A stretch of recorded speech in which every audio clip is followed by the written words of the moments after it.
amin'ny anaran'ny ray sy ny zanaka ary ny fanahy masina. aoka hivavaka isika rehetra. Ry Andriamanitra ray zanaka ary fanahy masina, izay mpamorona sy mpanavitra ary mpanamasina anay, tafiditra eto amin'ity tranonao ity izahay mba hiaino izay holazainao aminay. Andriamanitra ho mangataka aminao amin'ny alalan'i Jesosy Kristy izahay mba ho sokafo ny fanahy masina amin'ny fonay, hiasan'ny teninao am-ponay, ary tonga anay alahelo no nota nataonay, ka mba hinonay an' Jesosy na amin'ny fiainana na amin'ny fahafatesana, ary tomboanay tsara isan'andro amin'ny fitondran-tena masina. Ho henonao nery izany ry Andriamanitra ho sy ho tanterahanao amin'ny alalan'i Jesosy Kristy. Amen.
Ry fiangonana malala, avia ry fandahatra isika ho Jehova, fa na dia tahaka anjaka aza ny fahotanareo dia ho fotsy tahaka ny oram-panala, ary na dia mangatrakatraka tahaka ny sily aza dia ho tahaka ny volon'ondry fotsy. Koa raha miaiky ny fahotantsika isika, Andriamanitra dia mahatoky sy marina ka mamela ny fahotantsika sy manadio antsika ho afaka amin'ny tsy fahamarinana rehetra izy. Noho izany ary dia aoka netry tena sy fona amin'Andriamanitra isika noho ny fahotantsika.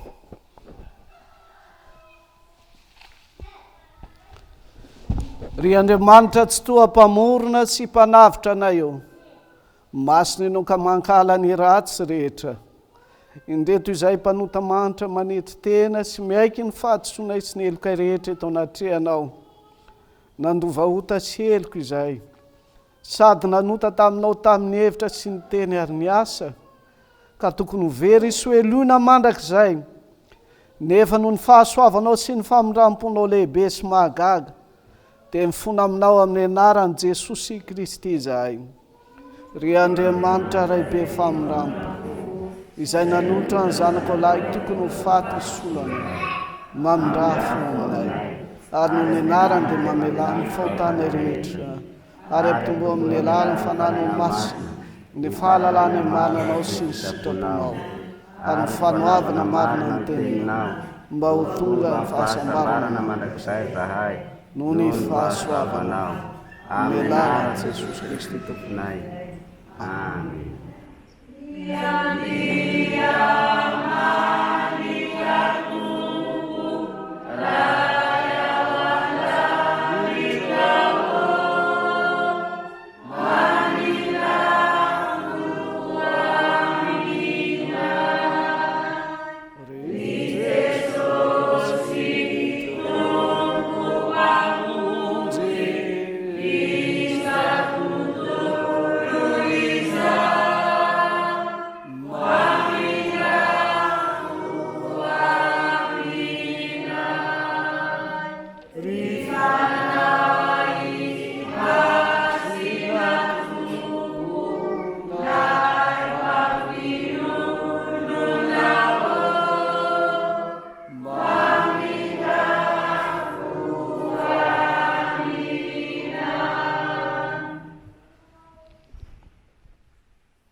Misaotra ny ray izay nampamendrika atsika nananjara amin'ny lovan'ny olona masina eo amin'ny mazava, sady naafaka atsika tamin'ny fahefany maizina ka namindra atsika ho amin'ny fanjakany zanany malalany, izay ananantsika fanavotana dia ny famelana ny helontsika.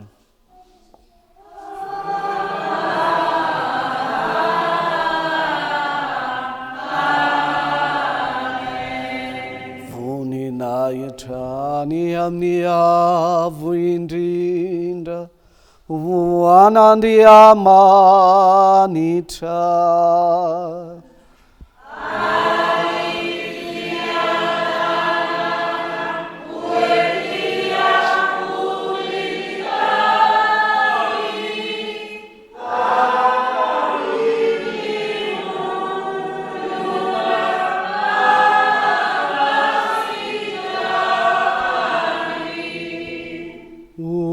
Aminareo ani eny Tompo.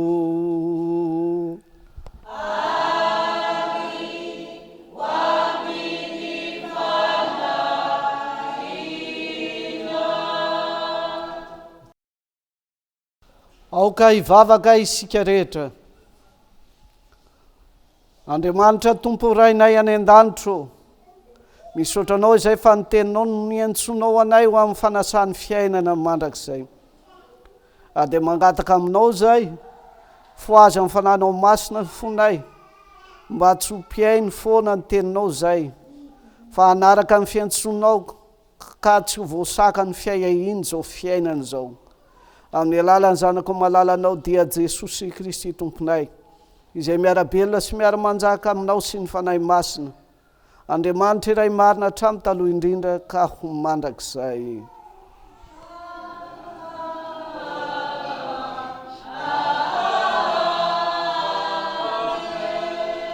Alahady faharoa manaraka ny trinite androany ry havana, koa ny tenin'Andriamanitra izay omeny antsika androany dia izay ho hitantsika eo amin'ny Isaia-paminany. Isaia-paminany 5:20. Ny andininy 9 ka hatramin'ny 10. Ary ny faharoa kosa dia izay ao amin'ny epistily faharoa izay nosoratany Petera. Petera faharoa 1. Petera faharoa 1, ny andininy 1 ka hatramin'ny 1:10. Toy izao ary mivaky ny teny eo amin'ny anaran'i Jesosy Kristy tompontsika. Ary Jehovah tompony maro dia hanao fanasana ho an'ny firenena rehetra eto amin'ity tendrombohitra ity. Dia fanasana amin'ny zavatra matavy, fanasana amin'ny divay efa nihotrika ela. Zavatra matavy betsoka, divay efa nihotrika ela sady voadio tsara. Ary ho foanany eto amin'ny tendrombohitra ity ny saronana izay manarina ny olona rehetra sy ny rakotra izay arakotra ny firenena rehetra. Ho foanany tsy hisy mandrakizay ny fahafatesana, ary Jehovah Tompo hamafa ny ranomaso amin'ny tava rehetra sady hahafafa tondromaso ny olona eny amin'ny tany rehetra. Fa Jehova no efa niteny ary nolazaina amin'izany andro izany hoe: indro Andriamanitsika, izay Andriamanitsika hamonjy atsika, indro Jehova izay nandrasantsika, koa dia aoka ho faly sy ho ravoravo amin'ny famonjenantsika. Simona Petera, mpanompo sy apôstôlin'i Jesosy Kristy, namangy izay efa nahazo finoana soa tahaka ny anay amin'ny fahamarinana an Jesosy Kristy. Andriamanitra sy mpamonjitsika sy mpamonjy hampitomboina ho anareo anie ny fahasoavana sy ny fiadanana amin'ny fahalalana tsara an'Andriamanitra sy Jesosy Kristy tompontsika. Efa nomena herin'Andriamanitra ho antsika ny zavatra rehetra momba ny fiainana sy ny toe-panahy araky n'Andriamanitra amin'ny fahalalana ilay ny antsoany antsika tamin'ny voninahiny sy ny fahatrarany. Ary izany no nahatanterahany amintsika ireo teny fikasana sady soa no lehibe indrindra, mba ho tonga piray amin'ny fomba n'Andriamanitra amin'izay ianareo. Rehefa afaka nandositra ny fahalotoana izay eo amin'izao tontolo izao noho ny filana, koa noho izany dia manaova izay zotompo rehetra kosa ianareo. Ka amin'ny finoanareo dia manehoa fahatanjahan-tsaina, ary ny amin'ny fahatanjahan-tsaina dia fahalalana, ary ny amin'ny fahalalanareo dia fahononam-po, ary amin'ny fahononam-ponareo dia faharetana, ary amin'ny faharetanareo dia toe-panahy araky n'Andriamanitra, ary ny toe-panahy araky n'Andriamanitra dia fitiavana ny rahalahy, ary ny amin'ny fitiavanareo ny rahalahy dia fitiavana olona rehetra. Fa raha nananareo izany zavatra izany, sady anananareo betsaka, dia tsy ho avelan' izany ho malaina na tsy hahavokatra ianareo amin'ny fahalalana tsara amin'ny Jesosy Kristy tompontsika. Fa izay tsy manana izany zavatra izany kosa dia toa jamba ka tsy mahajery lavitra, sady nanadiovana azy tamin'ny fahotana fahiny izy, ary amin'izany dia mazotoa kokoa, ary mazotoa kokoa ry rahalahy hampitoetra ny fiantsoana sy ny fifidianana anareo. Raha manana izany zavatra izany ianareo dia tsy ho tafitohina akory mandrakizay, fa toy izany no hanomezana malalaka ho anareo ny fidirana ho any amin'ny fanjakana mandrakizay. Izay any Jesosy Kristy tompotrika sy ny mpamonjy atsika. Amen.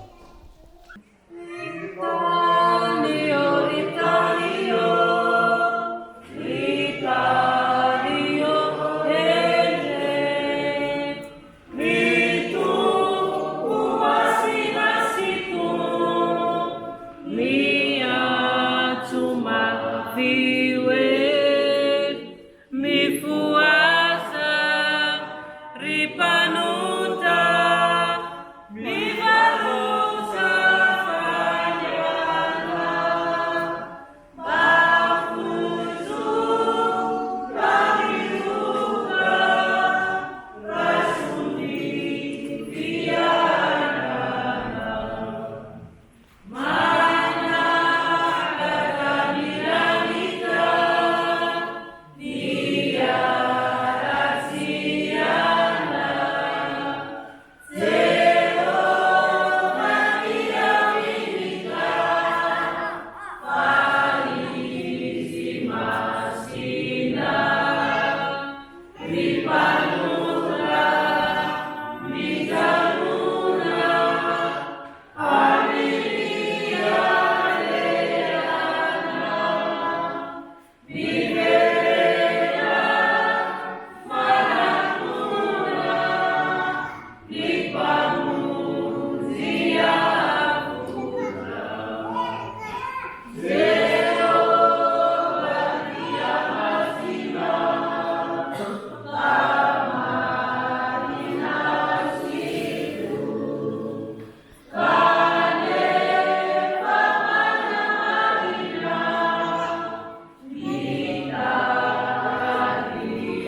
mamporentsika indray ry havana ny filazantsara masina izay ao amin'ny lioka toko fahaefatra ambin'ny folo.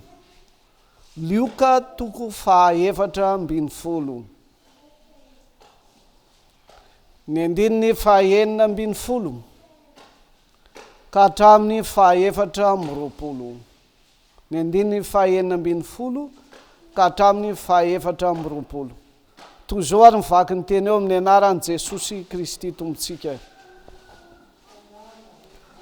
Fa hoy Jesosy taminy, nisy olona anankiray nanao fanasana lehibe ka nanasa olona maro.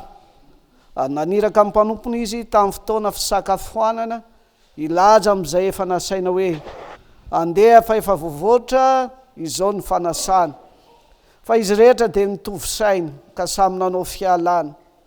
Hoy ny voalohany taminy, efa nividy tany aho ka tsy maintsy mandeha izaho azy, masina ianao ekeo ny fandavako. Ary ny anankiray hoe efa nividy omby 10 aho ka andeha mantatra azy, masina ianao ekeo ny fandavako. Ary hoy ny anankiray koa, efa napakabady aho ko amin'izany tsy afaka makany. Ary no nitonga ilay mpanompo dia nambarany tamin'ny tompony izany, dia tezitra ny tompontrano ka nanao tamin'ilay mpanompony hoe mandehana faingana hoeny an-dalambe sy ny sakeli-danana eto an-tanàna, ka ampidiro ny malahelo sy ny kilemaina sy ny jamba ary ny mandringa. Ary hoy ilay mpanompo, tompoko, efa natao izay nandidinao ary mbola tsy feno ihany ny trano. Ary hoy ny tompo tamin'ny tompony, tamin'ilay mpanompony, mandehana eo amin'ny lalambe sy ny sisim-boly ka tereo ny olona hiditra mba ho feno ny tranoko.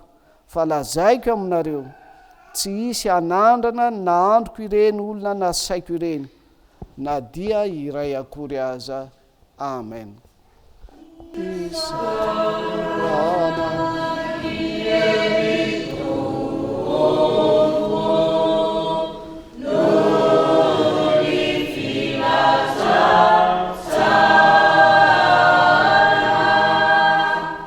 Isika iaraka anaiky sy anambarany ny finoany ombonantsika amin'ny fiangonana kristianina rehetra manerana izao tontolo izao, araky ny manakempinoana apôstôlika. Mino an'Andriamanitra ray sy tro mpanao ny lanitra sy ny tany, ary mino an' Jesosy Kristy zanalahy tokona tompontsika, izay nitorotoroana tamin'ny fanahy masina, nateraky Maria Vertsiny, nijalona napaky tompoko lahy, nombona tamin'ny hazo fijaliana, maty ka naleha, nidina tany amin'ny fiainantsika, nitsangana tamin'ny maty tamin'ny andro fahatelo, niakatra ho any lanitra, petraka ho kavalin'Andriamanitra ray tsy tony, avela ny viny tsara mivelona sy ny maty. Nino fanahy masina, fiangonana masina manerana izao tontolo, ny fimbon'ny olona masina, ny famelan-kery, fitsalana ny tena amin'ny ary ny fiainana mandrakizay. Amen.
aoka hivavaka isika rehetra tompoko.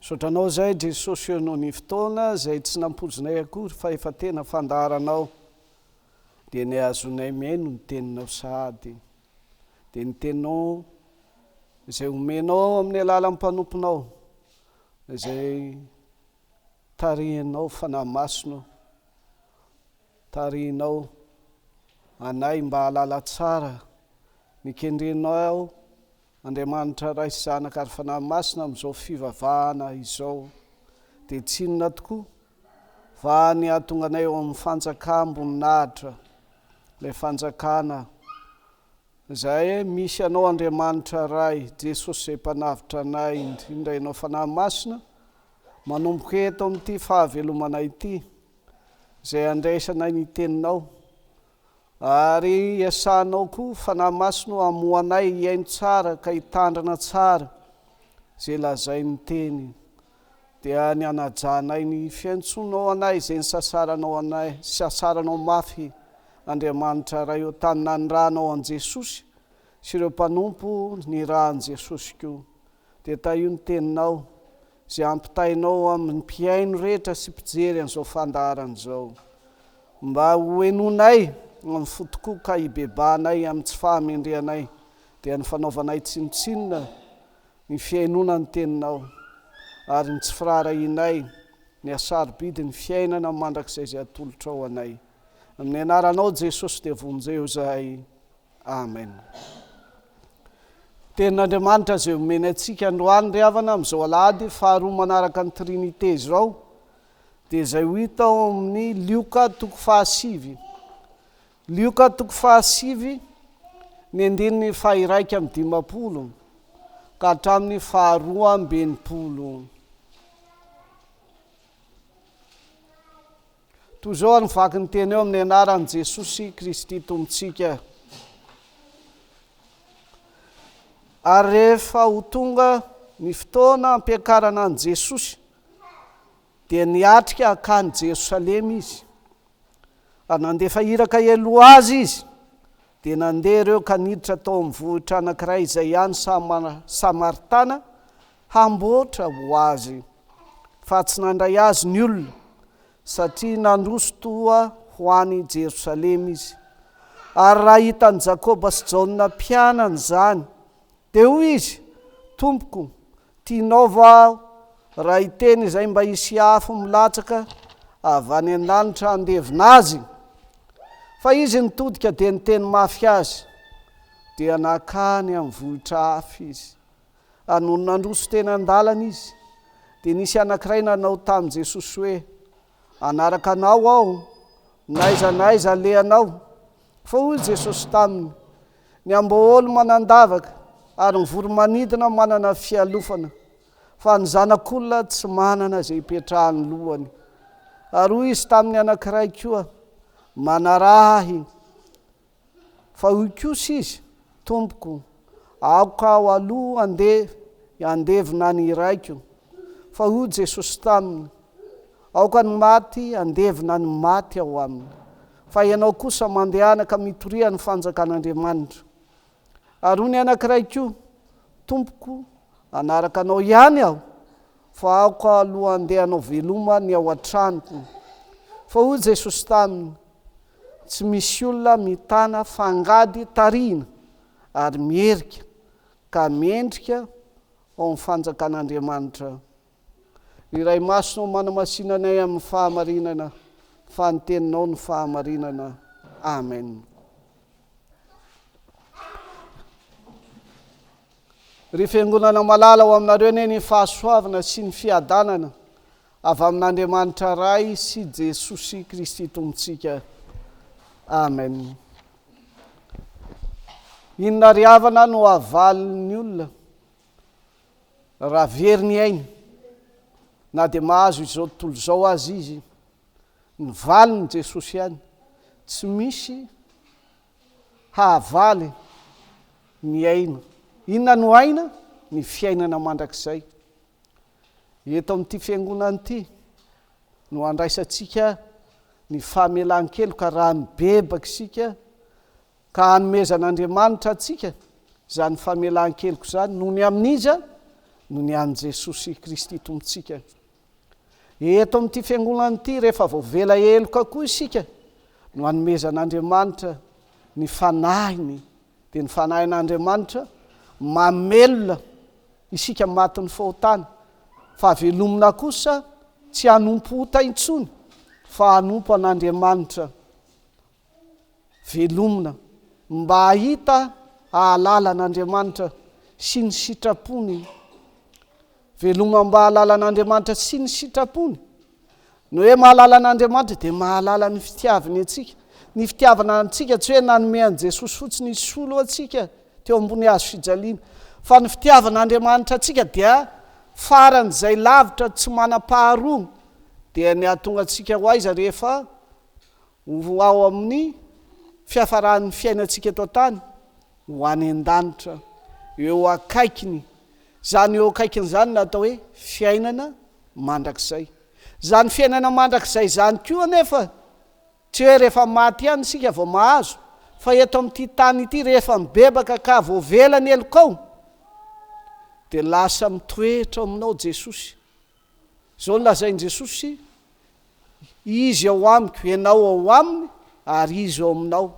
Ny fitoeran'i Jesosy eo aminao, ny fitoeran'i Jesosy eo amin'ny tranonao, indrindra amin'ny feo fieritreretanao, zany ny fanombohan'ny fiainana mandrakizay. Fa rehefa eo amin'i Jesosy isika dia zao no lazainy koa, izay mitoetra ao aminy dia ny ray koa ty azy ka hitoetra ao aminy. Andriamanitra koa dia na dia tsy takatry ny saitsika azy izy dia manaiky hitoetra ato anatintsika. Zany no fiainana mandrakizay. Koa androany Andriamanitra izy dia miantso atsika amin'ny alalan'ny teniny mba handraisatsika zany fiainana mandrakizay zany. Ka ny voalohany manaiky handray ny fiantsona. Lazay ny tenin'Andriamanitra jiaby io fiantsona. Fiantsonan'izy anao, ianao iza, ianao zay very tsy manana fiainana mandrakizay.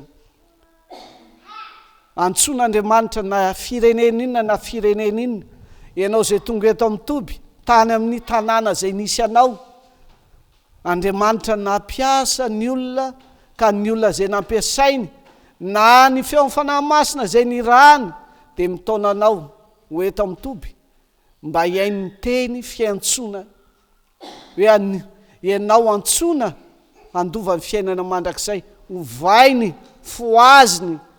Hoy Isaia 5:20 teo, esorin'Andriamanitra ny sarona manarona ny firenena. Ianao nge io firenena misy sarona io, ny zavatra nanarona anao tany, ny zavatra nanarona anao dia tsy inona fa ny aiziny fanompo-tsampy, ny aiziny tsy fahalalana an'Andriamanitra. Zany aiziny zany dia nanaiky ianao ho saroman'izany. Sambatra ianao tongeto mandray ny tenin'Andriamanitra zay milaza fa ho esoriny aminao ny tsy fahalalana an'Andriamanitra, ny tsy fahalalanao ny sitrapony rehefa fantatrao izy, ary ny tsy fahalalanao ny famirampony amin'izay tsy nahatanterahanao sy tsy hahatanterahanao zato isan-jato zany sitrapony zany. Dia lazay ny teniny sy ny fanahy masina ny famirampony. Ary rehefa tezaina ianao dia mahatoky ny fahasoavany. Ny fahasoavan'Andriamanitra dia izy soa, ny zavatra kendreny amintsika soa ho ny tandroy izay, tsy mba ratsy ary ny tsara indrindra dia ny andovahantsika ninona ny fiainana mandrakizay. Misy olona zay tsy nentina handray an' Jesosy tantarain'ity filazantsara toriny ity dia ny tanànan'ny Samaritana. Tsy nandray izy. Inona ny antony tsy nandraisany? Notazominy lova ratsy avy amin'ny razany. Inona ny lova ratsy avy amin'ny razany? Araka ny voalazan'i Jaona 4 tamin'ilay vehivavy Samaritana, dia zao nolazain'ilay vehivavy rehefa niresahan' Jesosy izy: tsy mba manandraraha aminareo jiosy izay Samaritana. Satria araka ny tantara dia ray razana ihany, fa noho ny fisarahana dia nandray ho fahavalo ny samaritana ny jiosy ary tahaka an'izany koa ny samaritana amin'ny jiosy. Jesosy dia tena naniry anantona mba ho raisin'izy ireo hanamboaran'ireo trano fandriana sakafo, ary naniraka mpielo lalana izy mba hiery amin'ny fahalalam-pomba. Jesosy raha olona mahalala fomba miery izy aloha fa tsy manao gogoro izy ny fitenitsika ty Mahajanga na herisetra. Kanefa rehefa fantatra izy ireo nanontaniana mpielo lalana, ho aiza moa Jesosy zay arahanareo io? Hatory eto izy dia ho any Jerosalema, dia hony tanàna ray manontolo. Tsia tsy mandray azy zay lazao aminy zany. Ry avako malala, aza mba manao tahaka an'izany. Fa Jesosy rehefa tsy raisina, maninona izy? Miala izy. Ary rehefa elany dia maninona? Tsy mahazo zay fanomeza tsarobidy omeny anao, ny teniny fiantsonanao ao amin'ny fiainana mandrakizay. Anjakan'Andriamanitra fa tsy anjakan'ny fahotana, anjakan'Andriamanitra fa tsy anjakan'ny devoly. Fa ny loza koa, ianao zay manana an'ireny havany ireny na mitory filazantsara, zay efa nitory ka nolavon'ny olona, dia tandreminy alay-panahy tahaka ny Jakoba sy Jaona. Inona no fakam-panana azo an'i Jakoba sy Jaona zay nalavo azy? Satria ireto olona tao amin'ny tanàna Samaritana ireto tsy mba nandray an' Jesosy, dia inona nataony? Ny nataony dia ny teny ny erako nalala fomba koa.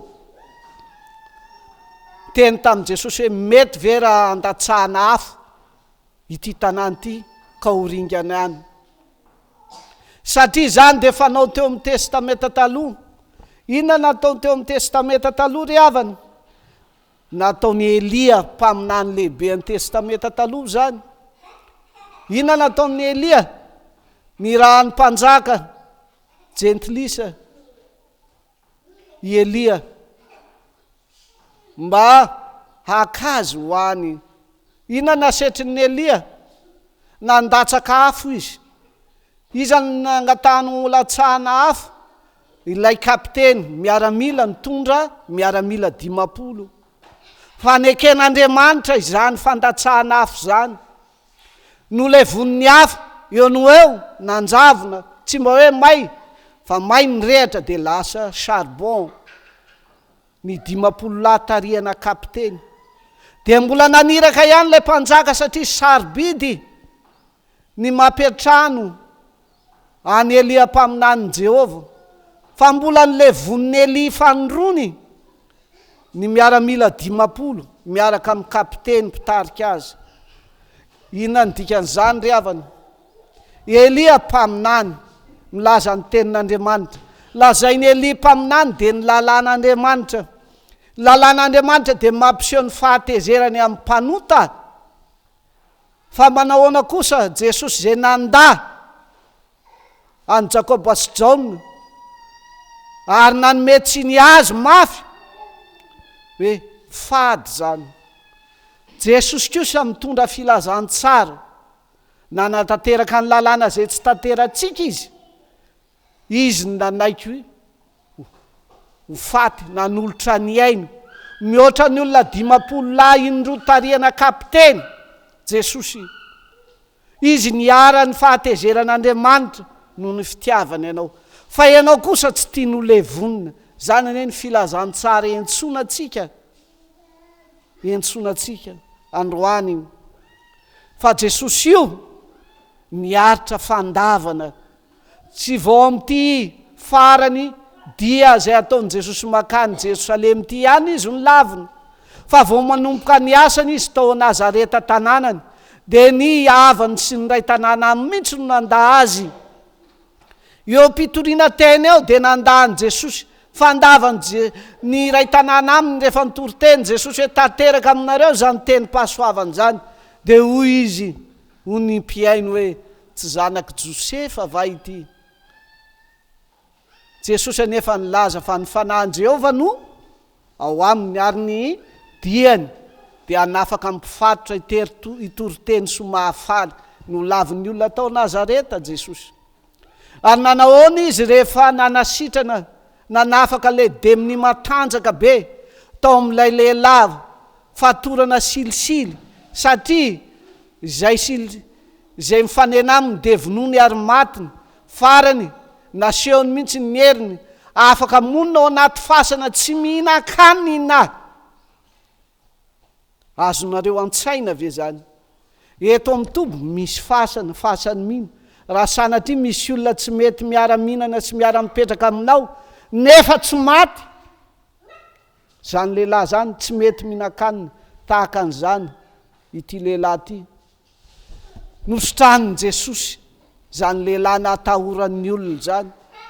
Rehefa sitrana rehefa ty lehilahy ty dia Jesosy zay nanasitrana azy indray nyroan'ny tanàna ny teo tanàna ny Gadarena, miala amina eto ianao. Ratsy zany mandroaka an' Jesosy. Nasetrin'i Jesosy tsy niteny hoe andatsahana afo, fa netsony Jesosy an'ireto tao tanàna ny Gadarena ireto dia ny aneken'olona an'izany fanjakan'Andriamanitra mandresy ny devoly zay mampijaly ny olona. Betsaka ny marary eto, alay tsara eto. Afaka Jesosy zany, afany zany. Kanefa rehefa afaka dia aninona ody ana tanàna dia anaiky ny tenin'ny mpimasy sy lalaony fiainan'izao tontolo zao ve? Tsia! Fa ny anafahan'i Jesosy ny marary eto dia ny toerany teny ao amin'ny fiainany mba hanjakany hanomezany ny fiainana mandrakizay. Ny lesona voalohany amin'ity teny ity dia zao: antson'Andriamanitra ianao, aza mba anisany manda azy namono an' Jesosy sy nihiraka, fa ratsy zany. Ny faharoa zay lazainy ty teny ity dia zao ry havana: manahoana kosa ireo zay te haniry ny hanaraka an' Jesosy. Araka lazainy ty teny ity dia no nandroso tena an-dalana izy dia nisy anankiray nanao tamin'i Jesosy hoe hanaraka anao a naiza naiza. Dia hoy ny tompo manao hoe ny amboolo manandavaka ny voromanidina manana ny fialofana, fa ny zanak'olona zay tianao arahana naiza naiza io tsy mba manana zay hipetrahany lohany. Ity olona ity dia mahafotoka ny zavatra rehetra ananany, na trano, na havana, na arena hafa. Ary ny fahafozany tsy mba niandro fotoana hoe rahampitso na afa-kerinandro fa eno eo. Tonga dia niteny izy hoe anaraka anao a naiza naiza aleanao. Mahafoy zany, nanome toky fa naiza naiza. Tsy fantatry ty le olona ty nefa zany naiza naiza tononon zany fa herin'ny sainy fotsiny. Fe zay lazainy Jesosy eto dia ity ry havana: inona ny lazainy Jesosy eto? Tsy ny arena anananao, na ny hery anananao, na ny fahatanoranao, na zay fiheveranao ny fahanteranao, fa izay azona manaraka an' Jesosy ry havana dia manaiky ho tahaka azy zay tianao arahana. Inona moa zany tahaka an' Jesosy zany? Lazainy Jesosy tsara eto ny momba azy, fa izy tsy mba tahaka ny amboolo tsy mba tahaka ny biby ompiana dia anaovana trano dia anaovana sakafo, fa dia malia hoy isika. Reny biby malia reny, izy ihany mbola mamboatra ny tranony. Reny voromanidina hitatsika reny, izy ihany mamboatra ny fonenany, manam-ponenany reny. Fa Jesosy kosa tsy mba nanana trano, na trano bongo kely aza tsy nananany. Mahantra izy, nanaiky ahantra izy, ary ny dikany hoe tsy nanana zay mba hipetrahany lohany dia tahaka anao reraka io. Reraka eky androany, rokaka eto ty ao ty, mba aleo atory jerevo tsara Jesosy fa zay te hanaraka azy nazanaiza dia ampahalalana fa tsy mba manao repos na fialan-tsasatra akory izy na dia atao anatin'ny sambo zay tafidrivotra azy dia tena nahakahondana ampandriny lohany Jesosy eo amin'izany indrina no mbola mifoazina na dia reraka te atory aza nifoaziny mpianatra zay natahotra ny odobo amin'izany sambo izany nifoa Jesosy tsy mba manana zay petrahany lohany ty Jesosy ty ka ny teny fiantsonanao dia mampahalalanao aloha mba hikontinao tsara ny asarotry ny fanarahana an Jesosy fa Jesosy Kristy araky ny voalazan'ny Kortiana faharoa toko fahavalo ny 9:7 dia arahan'izay olona zay mahalala ny fahasoavany zao no lazay ny teny ao fa fantatrareo ny fahasoavan'i Jesosy Kristy tompo fa na dia nanan-karena azy izy dia tonga malahelo no ny aminareo mba hampanakarena anareo zany alahelon'izany ry hava malala zay tiany Jesosy eto dia izao raha anaraka azy ianao amin'izany fiantsony zany dia mila mahafoy zay ananana rehetra fa zay ananana farany zay sarobidy aminao indrindra dia zay lazainy malagasy manao hoe raha tonga ny tiako dia ahoana ny toeny adiniko ianao iny zay tiany zay mihoatra noho ny vadiny aza na ny zanany torimaso dia ampy anadinonao an Jesosy fa Jesosy ny torimaso dia mahantra torimaso kely tory Jesosy ary tsy mba matory izy fa ao an-danitra mijery anao mampandefa ny teniny zany no ataontsika androany mampandefa ny teniny tsy matory atoandro tsy matory alina Jesosy fa inona kosa zay mampatory atsika na dia tsy matory miteny amintsika aza Jesosy dia zao ny tsy mampatory atsika dia ny fitiavana ny fahafinaretana zao tontolo zao ny fanarahana ary afangarotsika tsy mba tiatsika ny malahelo tsy sitraky ny fotsika ny mahafoy zay ananatsika maika fa nytorimasotsika nefa raha teo mpanaradian Jesosy ianao dia zao nolazainy Paoly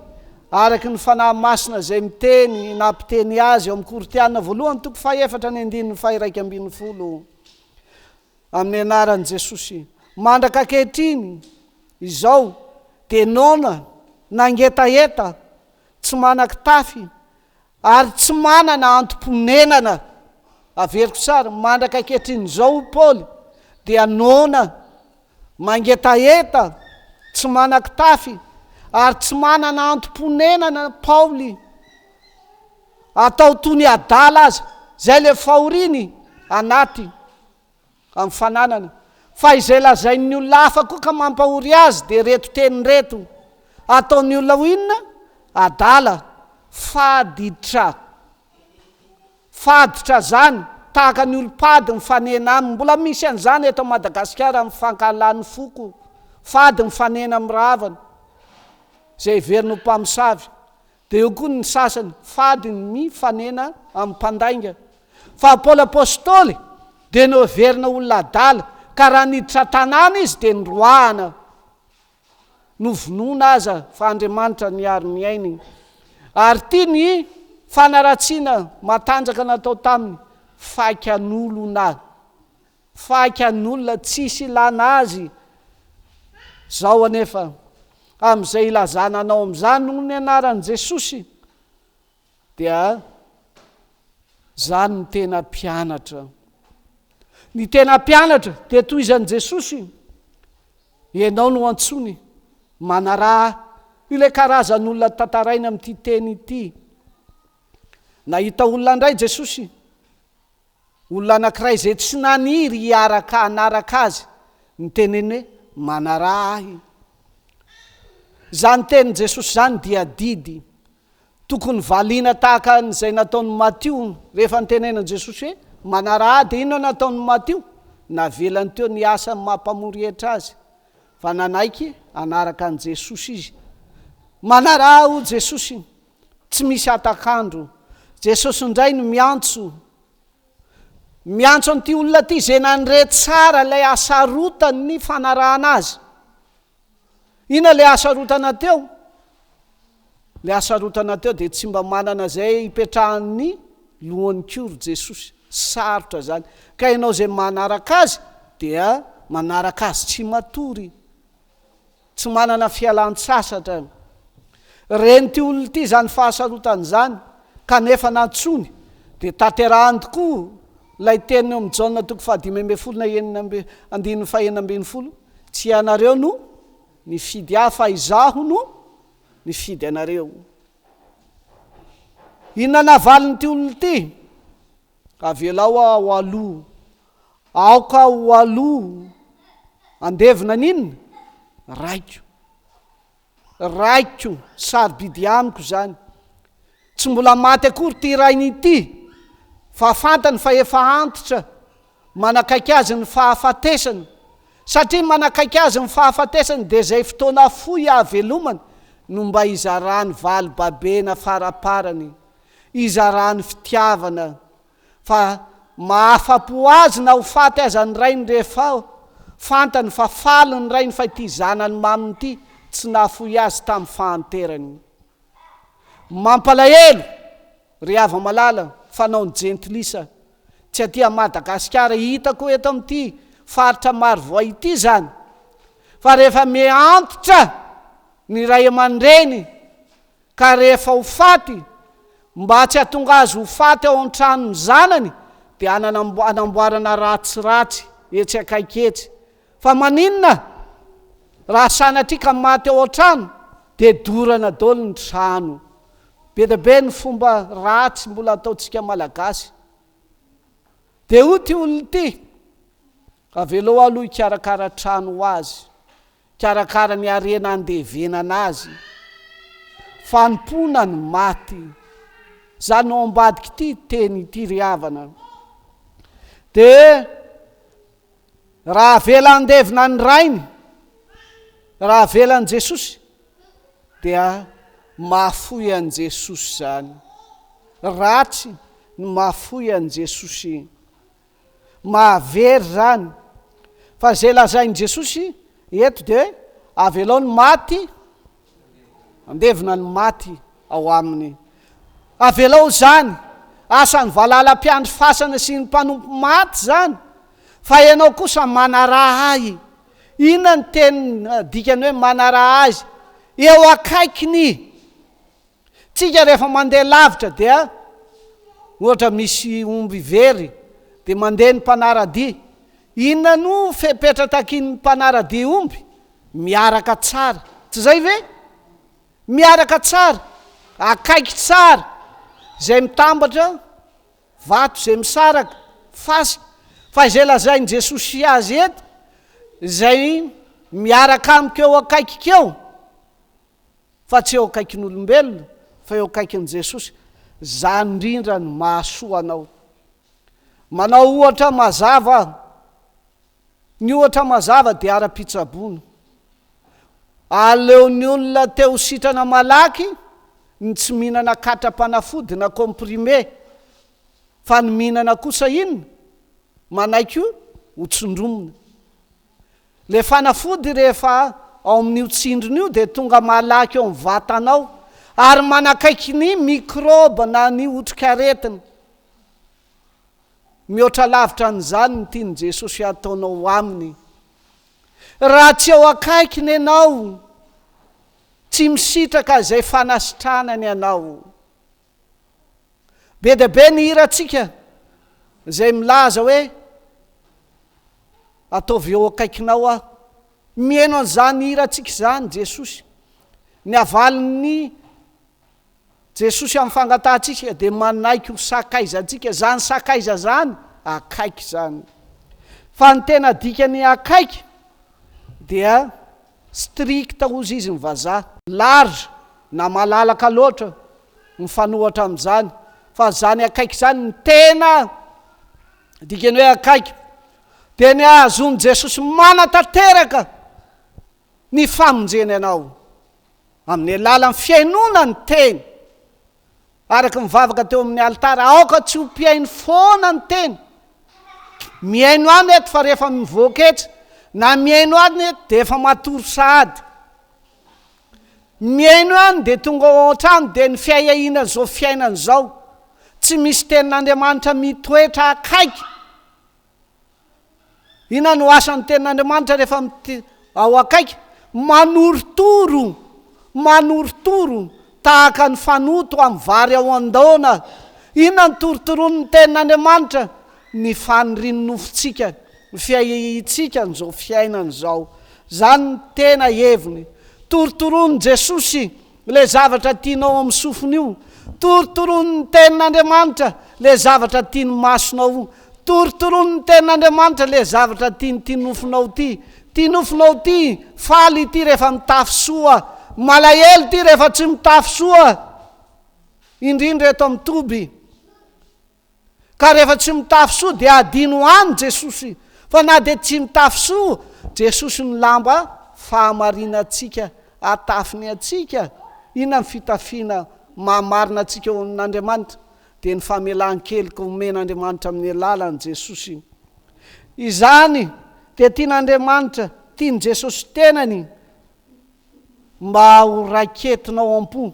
ka tsy amelanao na inona andavo anao intsony tsy hoe akaiky fotsiny manoritoro zay filany maso ny filany nofo filany sofina fa akaiky atsika manaiky isika mba andazy fandavona fanafitohinana rehetra inona mety matafitohina teniny avanao teny namanao elao ihany Jesosy io fa tsy mahasoanao enao ty mahantra enao ty tsy manapasana ilevenana angaha ty no dia any amin'ny Toby no alevina tandremo zany ry havana fa ratsy zany ny faharoa amin'ty teniny ty olo ty mangataka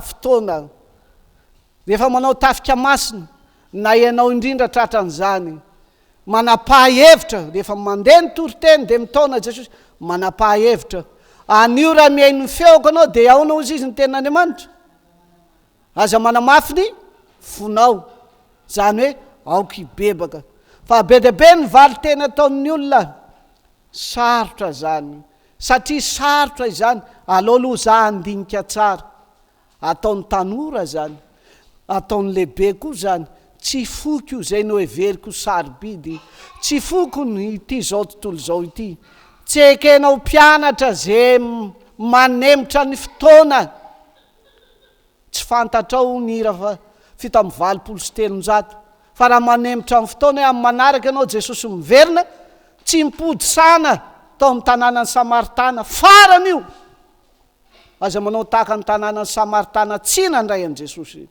fa dia ny mandeha io sofiny io dia nijery io sofiny io ny maso io dia ny anao mbola velona raiso izy zany ny tiany Jesosy amin'izao teny izao ry hava malala izay mahatonga antsika anao an'izany dia ny fiaihahina zao fiainana zao ao amin'ny filazantsara no vakina teo ny fiaihahina zao fiainana zao tsy ny vary sy ny menaka sy ny fitafiana aloha fa izay tian'ny olona indrindra dia mba ho mamy havana tsy zay ve mamy havana ampianarina antsika malagasy zany fihavanana zany fa zany fihavanana zany dia tsy ahafotsika amintsika alakalam-bola kanefa mahafo fihavanana ve ny olona am'izao mahamenatra ny havany any mangalatra ny tany ny havany ny havany any mamono ny havany mba andovany tsy samody atanyrazana intsony fa raha tonga ny atanyrazana dia aka ny tany dia mifamono mifamorika mifamosavy dia ho sika rary ny any zany raha fo ny havana zay tia nylazainy Jesosy eto dia zao io avana zay everinao tianao indrindra io, ary raha misy ny tianao indrindra dia tsy iza fa ny ray aman-dreny niteraka anao.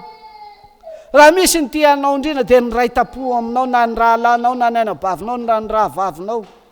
Zao anefa ho Jesosy tsy maintsy afoy zany rahalahy sy anabavy na ray aman-dreny zany, fa zany fiahina zany dia mila afoy. Zao ny famoizana azy ozy Paoly amin'ny Timoty, ny miaramila manafika dia tsy mba misy maningotra ny tenany amin'ny raharaha zao fiainana zao, mba hafaly zay ny fidy azy ho miaramila. Isika rehefa anaty fanjakan'Andriamanitra, fanjakan'Andriamanitra dia fandraisana ny famonjen'Andriamanitra eto, fa rehefa mandray ny fanjakan'Andriamanitra na azo ny firaisana amin'Andriamanitra dia manao ny asan'Andriamanitra. Zany asan'Andriamanitra zany dia mitory ny fanjakan'Andriamanitra, tahaka ny miaramila koa zany mpitory ny fanjakan'Andriamanitra zany. Tsy azo atao fialana ny fihavanantsika amin'ny hafa. Tsaroana tsara ao amin'ny tantara, ao amin'ny testamenta taloha ny etsoiny Elia, ny Elisa mpaminany zay andimby azy. Ity Elisa mpaminany ity, natao mpaminany ity ry havana, dia nanana omby 420. Ny mahazatra antsika mitarika lasa roy dia omby roa, fa ny lasa roy an'i Elisa omby 420 milahatra tsororoa. Dikan'izany mandeha malaky samy mandavaka tsara ny lasa roy sady tsy mandavaka tsara, mandavaka tsara omby 420. Kanefa izany lehilahy manana omby zany tendreny Jehova na mpiteneny Jehova Eli hoe io no isolanao. Dia zao nataony Elisa, avelao aloha anao veloma. Navelany Eli ihany Elisa anao veloma. Inona nataony Eli amin'ireo mpiara-miasa aminy? Namono an'ilay omby roa farany zay osa indrindra izy, natao sakafo, natao veloma. Io no ombiko, io ny taniko. Zay vao nanaraka ny Elisa. Tsy ekeny Jesosy intsony zany, tahaka ny tsy nanekeny Jehova ny Lota sy ny vadiny rehefa hiala ny Sodoma. Zao ny teniny tamin'ilay anjely, ny tenen'ny Jehova tamin'ilay anjely, aza mierika akory, aza mierika akory. Lota ny joro tsara, nanaraka an'ilay anjely. Ny vadiny kosa naninona? Azo ny alahelo, mahay ao zay ny tranoko, mahay ao zay ny fanako, le fanako tiako indrindra, le tranoko tiako indrindra, le biby ompiko. Zany ve nataonao tongeto? Andray ny fanjakan'Andriamanitra ny diantsika eto. Andray ny fanjakan'Andriamanitra no henonao an'izao teny zao ry mpiaino amin'izao toriteny zao. Afoy izo. Dikany hoe ny mahafoy aza atao ambony ny fitiavana an'izao tontolo zao. Fa oka ny fitiavana ny meny tenin'Andriamanitra, nalefa isan-kerinandro ity miezaka Jesosy mba hanome an'izao, manahoana ny fahafoizanao, ny fotoananao, mba henonao ny tenin'Andriamanitra. Dia le fotoana kely na kely aza dia sarobidy amin'Andriamanitra. Jesosy ry havana mananatra farany. Zao ny anatra farany tsy mety raha mitarika inona ozy izy, angady tarihana na lasa roy ka mierika. Ho anahy efa nanao lasa roy, ianao manao lasa roy na angadin'omby, mafy ny tanjaky ny omby mitarika lasa roy. Raha mierika ianao simba ny asa, raha mierika ianao rehefa simba ny asa amokatra ve ny tany? Tsy tian'ny olona mpanaramany hoe ratsy asa, ndraindray baingana torotra ny tany zay tsy voasany lasa roy. Aintsika tsara eto amin'ny tobo zany. Dia hoy ny tenin' Jesosy, tsy mety ao anatin'ny fanjakan'Andriamanitra dia asa amokatra, fa tsy asa tsy amokatra. Ny vokatra ny tadiavin'Andriamanitra amintsika. Ka raha isika no mierika dia ho tahaka ny vadiny Lota isika. Mierika, hiemotra, mahavery zany. raha fitinina dia zao ny tenin'Andriamanitra mitaonanao, ny fanahy masina mamoa anao, foaziny ianao, zany no asan'ny fanahy masina, mamoa atsika mba heno tsara izay lazainy tenin'Andriamanitra ka tsy hanao tsinotsinona izany fa hanaraka izay lazainy. Ny Jesosy no arahantsika amin'ny fiainantsika. Raha Jesosy no arahantsika dia tena hiditra any fanjakany mandrakizay isika. Amen. Misy teny atao amin'ireo namantsika vahiny. Nous sommes ici pour écouter la volonté de Dieu en ce dimanche, dimanche deuxième de l'année trinitaire. Il ne s'agit pas de tout quitter en vue de récompense pour suivre Jésus, mais de tout quitter pour l'amour de Jésus-Christ. Aimer Jésus, c'est voir sa personne, en sa personne sa grâce et son amour. Il nous aime, il vous aime. Cet amour attire notre cœur. Comment ne le suivrait-on pas? On va le suivre si nous le voyons quitter lui-même le ciel, la gloire du ciel, pour venir dans ce monde souillé sous la forme d'homme, afin de mourir pour nous pécheurs, mourir pour nous sur la croix, et cette croix infâme, où il a souffert pour nos péchés, le juste, Jésus le juste, pour nous les injustes. Y a-t-il besoin d'une autre considération pour suivre notre Seigneur et pour nous renoncer à tout? Renoncer à ce qui pourrait nous empêcher de le servir fidèlement. Ici, Jésus-Christ nous montre des exemples. Un exemple pour un homme désireux de le suivre en disant « Seigneur, je te suivrai où que tu ailles. » Jésus a répondu « Les renards ont des tanières, les oiseaux ont des demeures, mais le Fils de l'homme n'a pas où reposer sa tête. » Jésus veut dire, on ne peut suivre Jésus que selon le principe de renoncement.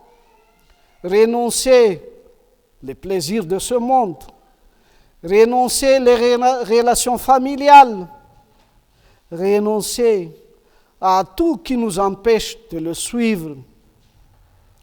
Il est à tout quitter pour venir dans ce monde, Jésus, pour qu'il nous trouvera et pour qu'il ne trouvera aucun repos. Repos de la chair, repos de la volonté propre. C'est ça qu'il dit à nous aujourd'hui. Pour nous, Jésus veut que nous vivions ici dans ce monde comme un étranger pour y être comme Jésus lui-même. Un deuxième exemple concret. Jésus dit à un homme qui ne voulait pas le suivre en disant « Suis-moi ». C'est une surprise à cet homme en entendant cet appel. Aussitôt, celui-ci lui présente des objections en disant à Jésus, « Permets-moi d'aller premièrement ensevelir mon Père. » Jésus lui dit, « Laisse les morts ensevelir leurs morts, mais toi, va et annonce le royaume de Dieu. Pour suivre Jésus, il ne faut pas avoir le cœur absorbé par les intérêts de la terre. Cet homme voulant bien aller n'arrive pas à les suivre. C'est un devoir très légitime selon les 10 commandements qui nous appartient. Mais Jésus, ici, recommande de renoncer même les relations familiales. Les droits de Jésus passent avant ceux de la nature. Dans le monde, notre monde gît dans un état de la mort. Mais Dieu veut nous séparer absolument de ce monde de la mort. Si l'on veut travailler à l'œuvre du Seigneur, œuvre qui incombe d'une manière ou d'une autre à tous les croyants, il nous faut d'écouter sa parole qui nous appelle vraiment à suivre Jésus en renonçant toutes les œuvres de ce monde. Il y en a aussi un troisième exemple, un homme qui veut prendre congé de ceux qui sont dans sa maison. C'est aussi un désir bien légitime, mais il avait tort. Il avait tort de prendre comme première place ce devoir légitime, prendre congé de sa maison. Il laisse considérer les attraits de la famille, ce qui les détournerait de l'accomplissement de son désir. Attention aux tentations, aux objections. En retournant dans notre maison, notre famille nous présente des tentations, des objections. Il est impossible, comment conclure Jésus, de conduire une charrue si l'on regarde en arrière. Si l'on regarde en arrière, le Seigneur ici veut que nous regardons et nous devons accomplir l'œuvre qui est devant nous. Paul dit aux Philippiens, chapitre 3, verset 14, au nom de Jésus, oubliant les choses qui sont derrière et tendant avec effort vers celles qui sont devant. Il y en a aussi en Timothée, premier épître de Timothée, deuxième épître de Timothée, chapitre 2, verset 4. Courons avec patience la course qui est devant nous et fixant les yeux sur Jésus, le Christ et le consommateur de la foi.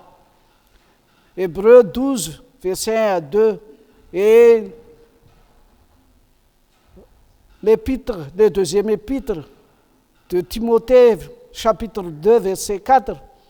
Nul homme qui va à la guerre ne s'embarrasseront dans les affaires de la vie, afin qu'il plaise à celui qui l'a enrôlé. En somme, Jésus est le modèle parfait de ce qu'il enseigne. Il a poursuivi son chemin sans jamais regarder en arrière. Il dressait résolument sa face pour aller à Jérusalem, où il a été mis à mort sur la croix, Mais il sait aussi devant lui la joie. Il a enduré la croix, ayant méprisé la honte, mais il sera assis à la droite du trône de Dieu. Hébreux chapitre 12, verset 2. Abandonnons tout ce qui appartient à ce monde ruiné par le péché, car les jugements vont tomber sur tout ce dont nous avons à nous séparer. Et ne laissons pas, nous non plus, les choses les plus légitimes nous priver du prix qu'il y a à servir le Seigneur et à chercher premièrement à lui et obéir. Lorsqu'il nous dit « Suis-moi », car il a tous les droits sur chacun de nous qui sommes ses rachetés. Amen. Raisun fitahin. Aminareo ny fahasoavan'i Jesosy Kristy Tompo, ny fitiavan'Andriamanitra ray ary ny firaisana amin'ny fanahy masina. Amen.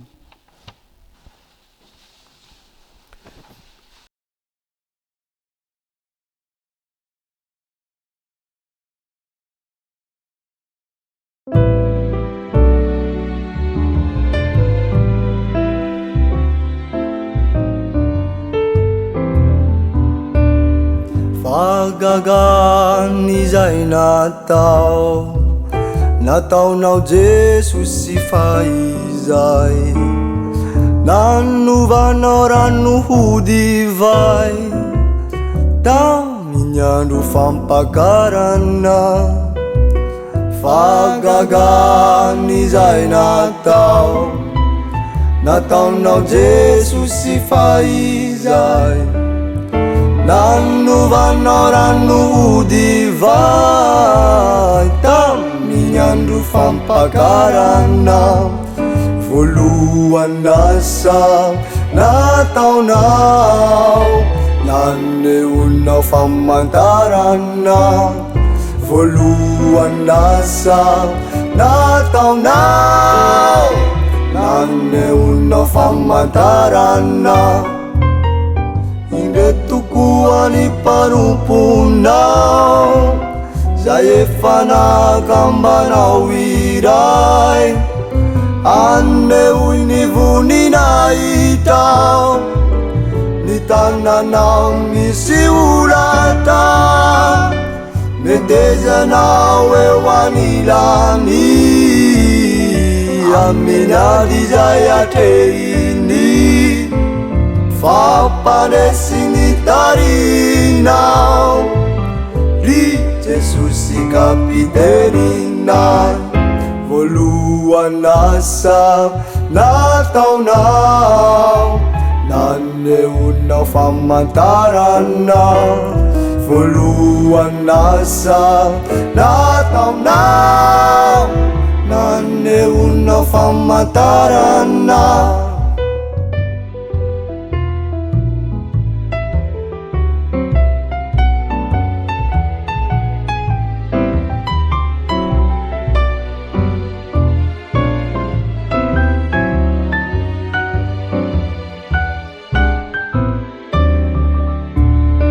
Masinani naurinao, riray sy zanakafanay, alanao ny fanoerana, ka nianao mialanelina. Masinani naurinao, riray sy zanakafanay, alanao ny fanoerana, ka nianao mialanelina.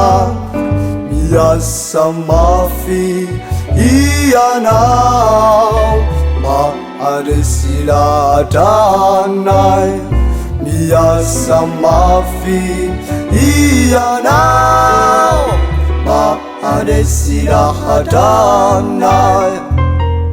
Riray malala ny andanitra, sisitrakao ny fisarana ny fivadiany tsy masina ny mitovy fananana voahozona ny tanire vonjeo zay falozabe aiky fahotana minifo miai titoriteniso miasa mafy ianao mahandresy lahatranay miasa mafy ianao mahandresy lahatranay.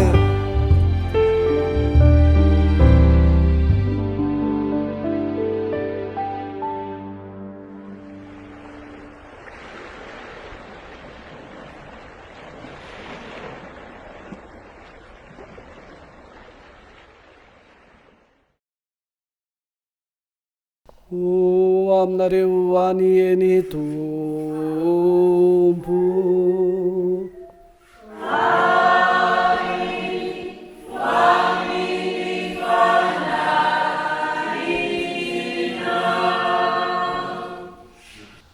itaiaranareo any eny Tompo ka iaro anareo ampamirapiratra ny tavana aminareo aneny Tompo ka iantra anareo anandratra ny tavany aminareo aneny Tompo ka anome anareo fiadanana.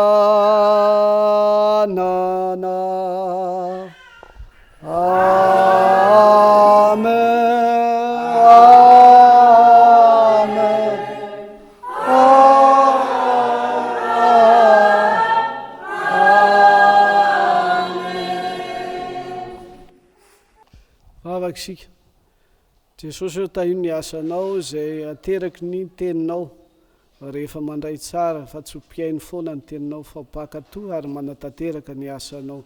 Taio ny asa zay atao eto ary ataon'ny fiangonana rehetra dia ny fiangonana FLM naizanaiza misy azy sy ny fiangonana hafa zay ekenao. Amin'ny anaranao Jesosy no agnatana izany. Amen.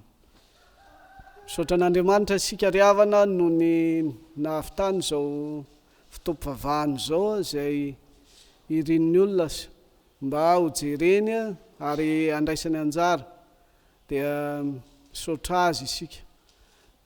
Misaotra koa ny ray aman-dreny Pastora mpitondra fileovana zay solon'ny vadiny tenany eto zay nanome anay alalana amin'ny fanaovana zao fotoam-pivavahana zao tompo. Dia misaotra indrindra tompo, misaotra amin'ny mpandray anjara rehetra. Jesosy hitanareo amin'ny fonenana eto mba ho tena mpanompo man'Andriamanitra na dia tanora aza hanolo tena ho an'i Jesosy. Dia misaotra anareo havana izay nanaiky hanao an'izao fotoam-pivavahana zao koa. Jesosy hita ny fikarakarana, ny fitsaboana amin'ny fanahy mba andraisantsika ny fiainana mandrakizay fa tsy hoe ho afaka fotsiny ny satana, tsy zay ve? Fa andraisantsika ny fanavozo amin'ny fanahy masina. Dia Jesosy hitantsika. Manaraka izany dia miteny amin'ny alalan'izao atao hoe fandraisam-peo sary zao maneo an'ity toby ity. Mahazatra ny olona dia fitsaboana marary, tsy zay ve? Fa eto koa ny fiahinan'ny madiniky ny tompo, ireo zay nilaozany havana. Eto Jesosy manome fialofana, tsy zany ve?